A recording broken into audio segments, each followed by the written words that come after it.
Capital punishment in the Bahamas is a legal punishment, and is conducted by hanging at Fox Hill Prison. As of August 2012, only one convict, Mario Flowers, was under the sentence of death. Flowers' death sentence was commuted in 2016. Since independence from Britain, it has held more than a dozen executions. The Bahamas hanged 50 men since 1929 according to records kept at Her Majesty's prison. 5 were hanged under the Ingraham administration. 13 were hanged under the Pindling government, and 32 inmates were executed between 1929 and 1967. The last act of capital punishment in the Bahamas took place on January 6, 2000 when convicted murderer David Mitchel was executed by hanging. Mitchell was convicted of stabbing 2 German tourists to death. A report released by the Inter-American Commission on Human Rights encourages the Bahamas and other members of the Caribbean, which maintain the death penalty, to impose a moratorium on execution. The IACHR also urged the Bahamas to ratify the protocols of the American Convention on Human Rights in abolishing or reintroduce its application. In 2006, the Privy Council ruling determined that the mandatory death sentence was unconstitutional in the Bahamas. Because of this, many inmates at Her Majesty's prison, who were previously under the death penalty, had their sentence commuted to life in prison, received other sentences, or had their sentences overturned on appeal. Some inmates had been under the death sentence since the 1990s. In 2011, Parliament passed a law that outlines the categories of murder and states which would have the death penalty attached.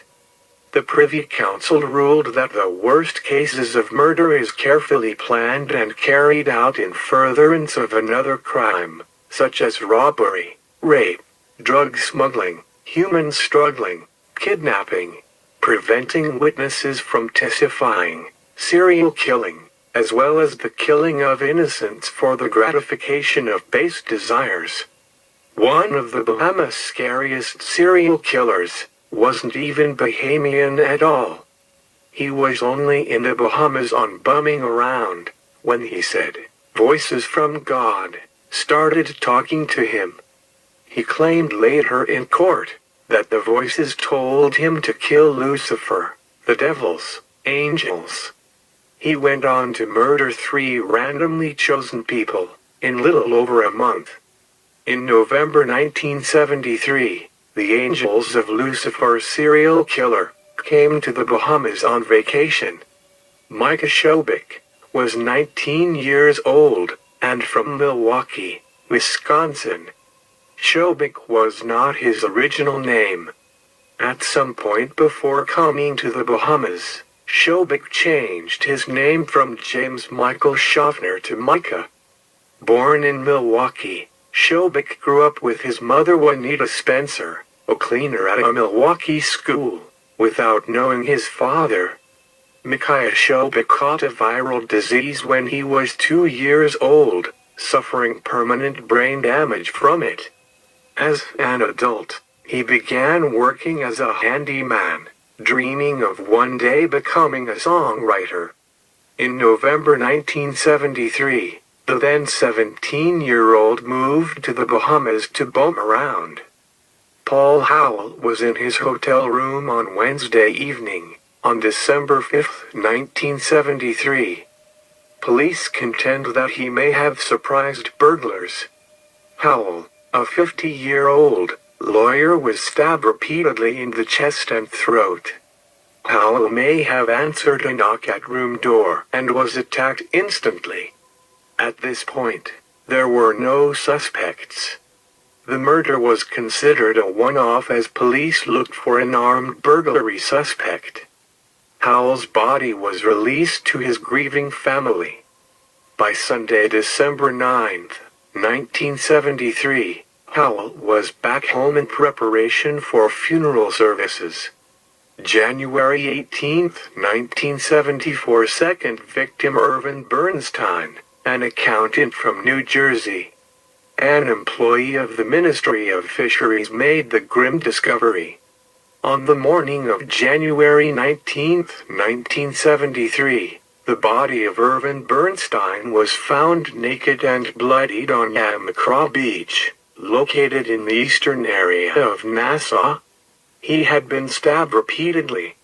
On Friday the 25th of January, 1974, Katie Smith, a 17-year-old student from Detroit, was last seen walking with the Angels of Lucifer killer. The following day, Saturday the 26th of January, 1974, Smith's body was discovered in a ditch covered by a cardboard box. The student had been strangled. Micah Shobik, still just 19 years old, was finally caught after the murder of teenager Katie Smith. By January 30th, the Lucifer Angels serial killer, who would later say God spoke to him and told him to kill, was appearing before Magistrate Wilson Hercules. Shobik's reign of terror on unsuspecting tourists in Nassau was over. A preliminary hearing was set for February 18, 1974. On the day, the hearing had to be postponed. The police in the case were called away to a bank robbery in progress. The Bahamas decided to go to trial on just one murder, rather than all three. The prosecution only needed one first-degree murder conviction to put the vacationing serial killer behind bars for good. The Bahamas government versus Micah Shobik, on one count of first-degree murder, in the death of accountant Ervin Bernstein, began. The testimony given by Shobik was graphic, horrific and disturbing. Shobik and his lawyer Randall Fox were making a plea for diminished mental capacity or insanity. While Shobik read his poetry on the witness stand, the judge ordered a psychiatric exam on the man who claimed God told him to kill.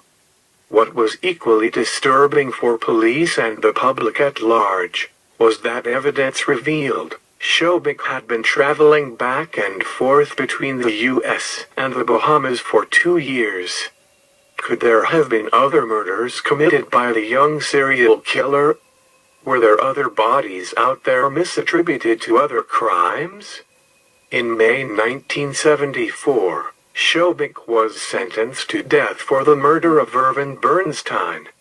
Shobik's mother, Juanita Spencer, won a last-minute stay of execution in 1975. Shobik was originally scheduled to hang in October 1975. After 29 months on death row, the confessed serial killer, Micah Shobik, was led to the gallows on Tuesday the 19th of October 1976. It was said he refused a priest's counsel the day before. Shobik was given a pauper's burial at the Old Trail Road Cemetery. At that point, he was the first American to be hanged in the Bahamas in 15 years. He was 22 years at the time of his execution. Thank you for watching Death Row.